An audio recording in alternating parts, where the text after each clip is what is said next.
ఇయాకుక్షి వివరే కృత్వా స్వయం రక్షతి సర్వతః నమామి జననీం దేవీం పరాం ప్రకృతి రూపిణీం కృచ్చేణ మహతా దేవ్యా ధారితోహం యథోదరే తత్ప్రసాదాత్ జగదృష్టం మాతర్నిత్యం నమోస్తుతే పృథివ్యా యాని తీర్థాని సాగరాదీని సర్వతః వసంతి యత్ర తానౌమి మాతరం భూతి హేతవే. మాతృదేవో భవ. గురువు వక్రగతి గురించి, అంటే బృహస్పతి వారి వక్రగతి గురించి మనం తెలుసుకోబోతున్నాము. ఇప్పుడు గురువు వక్రగతి అంటే వక్రగతిలో ముఖ్యంగా ముందుగా మనం రెండు మాటలు చెప్పుకుందాం. వక్రగతి అనేటటువంటి దానిలో మళ్ళీ రెండు భేదాలు కనిపిస్తూ ఉంటాయి, మన తేడాలు కనిపిస్తూ ఉంటాయి. వక్రగతిలోకి వెళ్ళినప్పుడు అదే స్థానంలో ఉండి వక్రించి వెనక రాశి ఫలితాన్ని ఇవ్వటం ఒక పద్ధతి.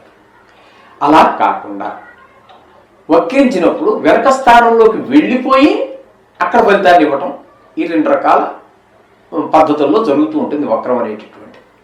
అంటే ఈ గ్రహం వక్రించినప్పుడు అక్కడే ఉండి వెనక స్థానం యొక్క ఫలితాన్ని ఇవ్వటం ఒక విధం అయితే, వెనక్కి వెళ్ళి అక్కడ ఫలితాన్ని ఇవ్వటం అనేటటువంటిది మరొక విధానం.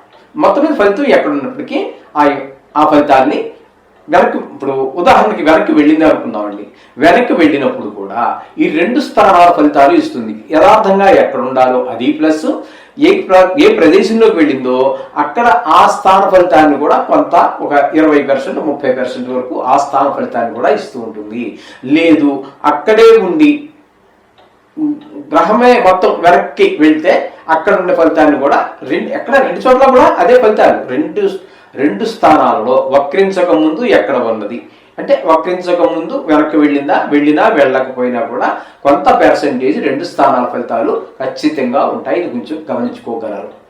ఓకే, ఇప్పుడు గురువు 13వ తారీఖు నవంబర్ 25 నుండి 6వ తారీఖు డిసెంబర్ వరకు కూడా కర్కాటక రాశిలో ఉండి అక్కడ వక్రగతి పొంది ఉన్నారు. నిజానికి ఈ గురువు ఉండవలసినటువంటి మిథున రాశిలో ఉండి అతిచారం వలన కర్కాటకంలో ప్రవేశించారు. ఈ అతిచారం వల్ల కర్కాటకంలో ప్రవేశించి ఇక్కడ మళ్ళీ వక్రగతిలో ప్రవేశించారు. అతిచారంలో మళ్ళీ వక్రగతి, అర్థమవుతుందండి. ఈ విధంగా కర్కాటకంలో వక్రగతి ఇక్కడ ఉండటం వల్ల అంటే డిసెంబర్ 6 వరకు ఉంటారు. ఆ తదుపరి తను ఎక్కడ ఉండాలో మిథున రాశిలో అక్కడికి మళ్ళీ వెనక్కి వెళ్ళిపోతున్నారు, అక్కడ ఉండవలసినటువంటి ప్రదేశం కాబట్టి. అక్కడ 7వ తారీఖు డిసెంబర్ నుండి మార్చి నెల 2026 ఇది గుర్తుపెట్టుకోండి, 11వ తారీఖు వరకు మిథునంలో మళ్ళీ వక్రించే ఉన్నారు అక్కడ.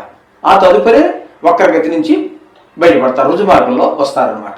అంటే ఇప్పుడు రెండు రాసుల్లోనూ కర్కాటకంలోనూ తదుపరి మిథునంలోనూ కూడా వక్రగతిలోనే సంచారం చేస్తూ ఉన్నారు. ఇంకా అతిచారం గురించి మనం మర్చిపోదాం. ఎందుకంటే ఆయన ఇక్కడ వచ్చింది అతిచారం వల్ల వచ్చారు కర్కాటకంలోనికి, కానీ ఇప్పుడు మనం దాని గురించి మనకు సంబంధం లేదు. ఇప్పుడు ఇక్కడ రెండు వక్రగతి గురించి ఎప్పుడెక్కడ ఏ స్థానాల్లో ఆయన వక్రగతి పొంది ఉన్నారో తెలుసుకునే ప్రయత్నం చేస్తున్నాం. కాబట్టి ఇక్కడ కర్కాటకం నుంచి ముందు చెప్పుకోవాలి.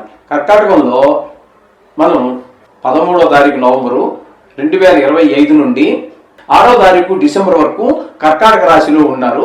అప్పుడు వక్రగతిని పొందారు. కాబట్టి ఇక్కడ ఈ నిత్య ఫలితం ఎక్కడ ఉంటుంది, ఎలా ఉంటుంది అన్నట్టయితే రెండు స్థానాల ఫలితాలు అంటే వెనక స్థాన ఫలితం అంటే మిథున రాశిలో ఉన్నప్పుడు ఫలితము ప్లస్ కర్కాటక రాశిలో ఉన్నప్పుడు ఫలితాలు కూడా ఇవ్వబోతూ ఉన్నారన్నమాట అండి. ధను రాశి వారికి గురువు యొక్క వక్రగతి మూలంగా కలిగేటటువంటి ఫలితాన్ని మనం ఇప్పుడు సశాస్త్రంగా తెలుసుకునే ప్రయత్నం చేద్దాము.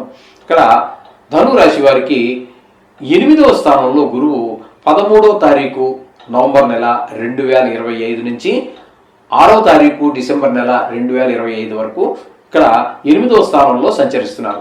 నిజానికి ఈయన ఉండవలసింది మిథునంలో, కానీ అతిచారం వల్ల కర్కాటకంలోకి వచ్చారు. ఇది మన ధనురాశికి 8వ స్థానం అవుతోంది. ఈ 8వ స్థానంలో గురువు శుభ ఫలితములను ఇవ్వజాలరు. అర్థమవుతుంది కదండి. ఓ 10% సప్తమ స్థాన ఫలితాలు ఉన్నప్పటికీ కూడా మొత్తం మీద అష్టమ స్థాన ఫలితాన్ని ఆయన ఇస్తున్నారు ఇక్కడ. అందుచేత కొంచెం అష్టమ స్థానంలో ఉన్న కారణంగా కొంచెం చెడు వార్తలు వినటం, అవమానాలు, డబ్బులు ఖర్చు అయిపోవటము, పరాభవాలు, అవమానాలు ఇట్లాంటివన్నీ ఎదురు చూడాల్సి వస్తుంది. ఎప్పుడైతే ఇక్కడ 6వ తారీఖు వరకు ఉన్నారో ఆ తదుపరి ఈ అతిచారం అనేటటువంటిది వీడి సప్తమ స్థానంలో ప్రవేశిస్తున్నారు. ఈ సప్తమ స్థానంలో 7వ తారీఖున ప్రవేశించి డిసెంబర్ నెల 2025ని ప్రవేశించి 11వ తారీఖు మార్చి నెల 2026 వరకు అక్కడే సంచారం చేస్తూ ఉంటారు. అక్కడ సంచారం చేయటం వల్ల ఏమవుతుందంటే ఇది సప్తమ స్థానం. ఈ సప్తమ స్థానంలో ఉన్నప్పుడు సప్తమ స్థానంలో గురువు యొక్క సంచారం చాలా మంచిది. వివాహం కాని వారికి వివాహం అవటము, వివాహం అయిన వారు మరింత అన్యోన్యంగా ఉండటము, అవివాహితునిగా ఎవరైనా ఉన్నట్టయితే పెళ్లి కుదరటము, ఇట్లాంటివన్నీ అంటే మనకి చంద్రాతు 7వ స్థానంలో గురు సంచారం వివాహ కాలంగా కూడా మనకు శాస్త్రాలు చెప్పబడ్డాయి గోచార రీత్యాను.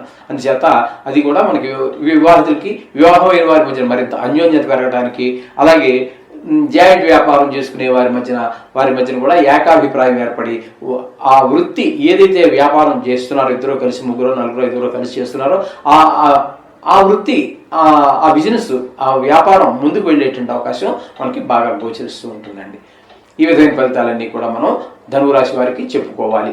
అయితే ఇందులో మనకి అష్టమ స్థానంలో కూడా చాలా రోజులు ఉంటున్నారు కాబట్టి 13వ తారీఖు నవంబర్ నుంచి డిసెంబర్ 6వ తారీఖు వరకు ఉన్నారు కాబట్టి మీరు ఈ గురువు యొక్క మంత్రాన్ని రోజు చెప్పుకునే నవగ్రహ మంత్రాలతో పాటుగా ఒక 16 సార్లు ఎక్కువ చదువుకోవటం కానీ, లేదా ఈ దుష్ప్రభావం నుంచి బయటపడాలి అన్నట్టయితే 1.5 కేజీ శనగలు ఉంటాయి కదా మనకి పేరెంటాల్లో వాటిని ఇస్తారు కదా చిన్నవి, ఆ శనగలు తీసుకుని ఆ సంకల్పం చెప్పించుకుని ఊళ్ళో పూజారి గారు చెప్తారు, లేదా పురోహితులు ఎవరైనా చెప్తారు, ఆ సంకల్పం చెప్పించి ఆ దానం ఇచ్చేసినట్టయితే ఆ దోషం బయటపడి మొత్తం నెలంతా ఈ వక్రగతిలో ఆయన సంచరించే కాలం అంతా కూడా మనకి చాలా సుఫలితాలన్నీ ఏర్పడుతూ ఉంటాయి.